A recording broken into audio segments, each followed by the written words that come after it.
Պատվարժան դատարան, նախ այսօր շատ սիրելի ժողովուրդ Վարդանանց տոնն է, մեր հերոսամարտի հաղթանակած հերոսների սուրբերի տոնն է, բոլորիդ շնորհավորում։ Ուրեմն ինձ համար առավել քան ակնկալելի էր այդ ինչ-որ տեղի ունենում Վահագնի հետ, Արամ Չախալյանի և մինչև հիմա էլ անհասկանալի է։ Ինչպես է պատահում այսպես կոչված արդարադատությամբ ապրող երկրում 18 հոգու նույնական մեղադրանք ստորակետներով հանդերձ այդ տարբեր որոշում։ Սա անհասկանալի է ինձ համար։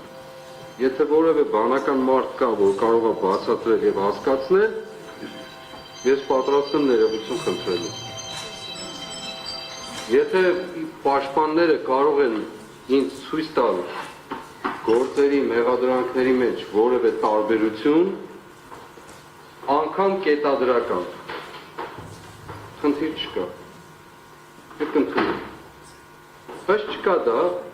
հասկանալի է, թե ինչ է տեղի ունենում։ Այո, այսօր պատժվում է ոչ թե Վահագն Չախալյանը, այլ իր ընտանիքը։ Հիմա ինչպես ուզում եք մեկնաբանեք, ինչ կերպով ուզում եք մեկնաբանեք։ Իսկ դրա հիմքերը կան, պատվարժան դատարան։ Դրա հիմքերը կան, որովհետև այս վերջին մեկ շաբաթվա մեջ ես անընդհատ խնդրել եմ նախ, որ մեզ հնարավորություն չի տրված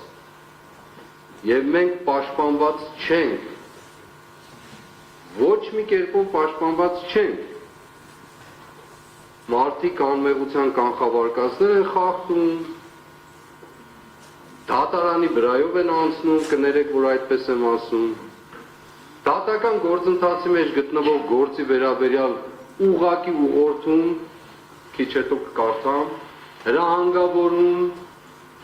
ինչ ասեմ, թելադրանք, ուղղակի կամ անուղղակի տեղի անեն, 3-4 օր դա բացահայտվել է։ Մեկ շաբաթ առաջ մարդ, որը հայտնի է մեր հասարակությանը մարդկանց վրա թքելով,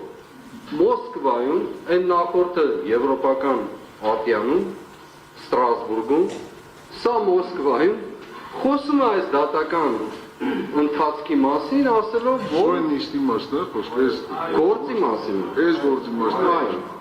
ասելով, որ այս մարդիկ մեղադրվում են ոզնիներ գործածելու եւ այլն, Իժի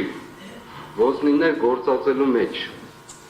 Մարդ, որը հայտնի հասարակության իր վարկով մարդկանց վրա թքելու պատճառով, միայն ուրիշ արժանիք չկա այնտեղ, ոչ էլ կենսագրություն։ Երկրորդ, պատվարժան դատարան, սա ոչ մի արձագանք, ոչ մարդու իրավունքների պաշտպան, ակնհայտորեն ոչ դատարան, որևէ կերպով։ Հիմա դուք, ես անցյալ անգամ էլ ասացի, իշխանությունները չեն հարգում այս դատարանը, չեն հարգում։ Այն օրինակը հարցը, երբ ես տվեցի Իգոր Սարգսյանի եւ Կարո Օկոմուշյանին չբերելու դատարան, ես պատահական չտվեցի պատահական, որովհետև այն ինչ որ տեղի ունենում մեր երկրում, դրա տրամաբանական շարունակությունը արտահայտվում է դատարանի նկատմամբ, ոչ թե դատարանի նկատմամբ։ Իսկ ինչ է տեղի ունեցել 3 կամ առաջի օրը հանրային եթերում, կարդում եք պատվարժան դատարան։ Ոչ ոք չի ասում, ոնց կարող է հոգևորականը պլանավորի, որ Հայաստանի մայրաքաղաքի մի մասի կամ հանրապետության էլեկտրական մատակարարումը դադարեցնի, սաբոտաժ անի, երթևեկությունը կասեցնի, խոսի մարդկանց պատերի տակ գնդակահարելու մասին։ Սա ասում է մի մարդ, եւ դրանից առաջ, այո, ասում է, որ սա աշխարհում ռադիկալ իսլամիզմին է նմանեցնում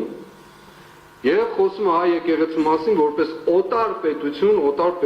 պետություն պետության մեջ։ Ուղղակիորեն առնչակցելով այս ամբողջ գործընթացին ռադիկալ իսլամիզմ համարում է մեկը ինձ կոնկրետ այո այդպես է ով ինքը իր վարկով ծայրահեղ տոտալիտար աղանդավորական դրսևորում ունի ամբողջության մեջ։ Մյուս բաները չասեմ։ Մեղադրում է մի անձ գործակալ լինելու մեջ, ում խմբակում անունով ազգանով գործակալ կա, որը չի հերքվել։ Եթե պետք է անուն էլ ասեմ, չի հերքվել ուղղակի։ Մեզ մեղադրում է ասելով, որ ժողովուրդը մերժեց, ժողովուրդը չմերժեց, ժողովրդին դու ռմբահարեցիր, բանտարկեցիր, ամենավերջին աստիճան խաղաղ ցուցարարներին օտար զավթիչի պես։ Հիմա մեզ մեղադրում է մարդը, մի մարդ,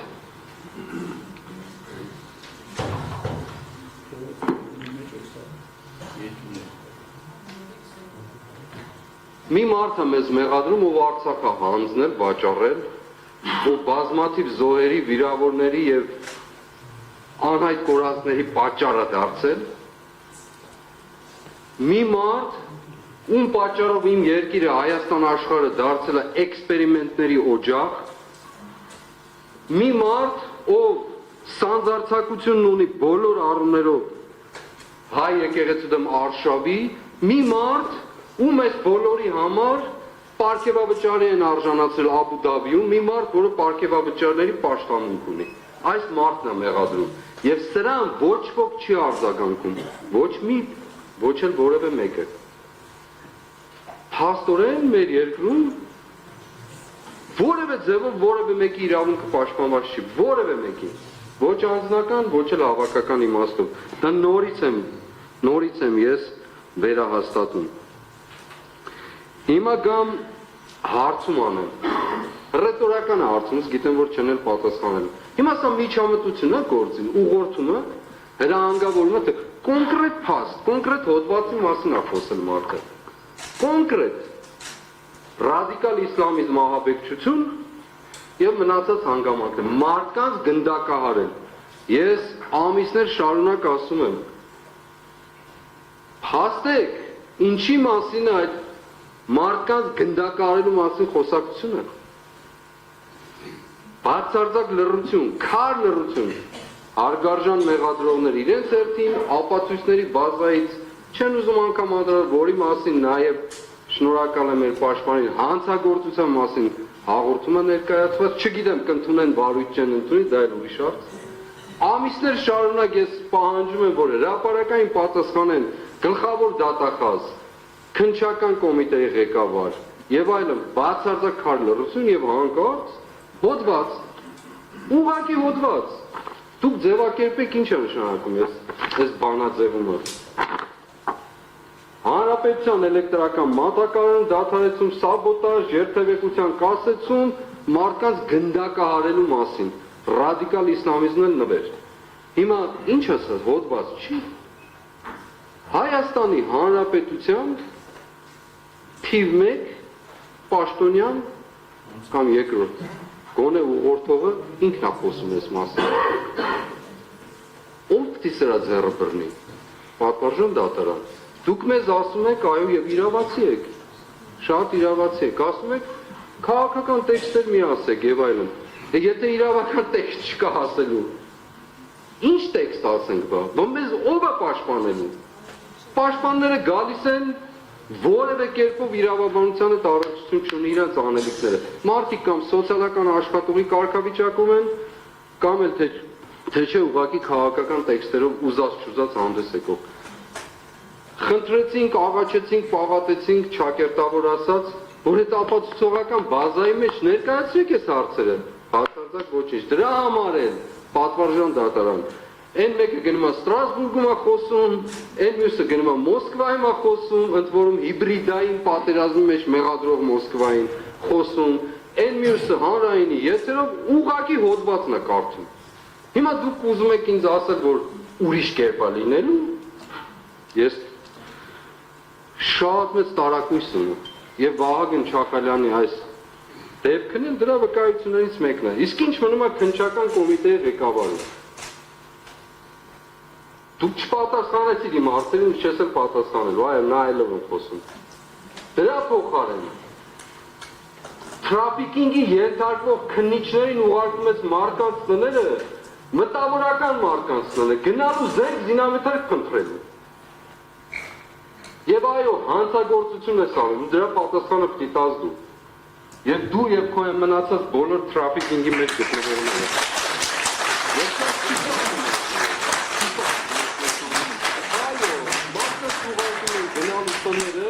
Մտավորական տարբեր մարդկանց տներ զենք զինամթերքի խուզարկության ցավում եք ուղղում քննչական կոմիտեի ղեկավարին, որից մենք պաշտպանված չենք, որևէ խնդրում եմ տեղը ասեք, որտեղ է մեր պաշտպանության տեղը, մենք էլ ասենք։ Հետևաբար, պատվարժան դատարան, ես վերստին հաստատում եմ ասելով, կրկին ու վերստին, բացարձակ կասկած չունենալով, ցավոք սրտի, ես շատ եմ ուզում, որ այդպես չլինի, բայց այդպես է լինելու, հոդվածը արդեն տված է, ընթացքն էլ այդ ուղղությամբ գնում է, անկախ նրանից, թե ապացույցները ինչ ծավալ կներկայացնի, ես վստահ եմ, որ օրինակ, քննչական կոմիտեի ղեկավարը գալու է այստեղ որպես վկա հանդես գա, ինչպես պահանջել է մեր պաշտպանը։ Ես վստահ եմ օրինակ, որ գլխավոր դատախազը գալու է այստեղ հանդես գա, որպես վկա, ինչպես պահանջել է մեր պաշտպանը։ Վստահ չեմ։ Հակառակը կփաստեք ներողություն կխնդրեմ, բայց չեմ կարծում պատվարժան դատարան։ Որովհետև ի սկզբանե ամենասկզբից սկսած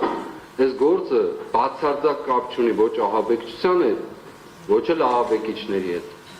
Այս գործը կապ ունի մի մարդու քմաճույքի հետ, որի վախերի ու սարսափների պատճառով այսօր մենք այստեղ ենք գտնվում։ Այո, վախկոտ մարդ։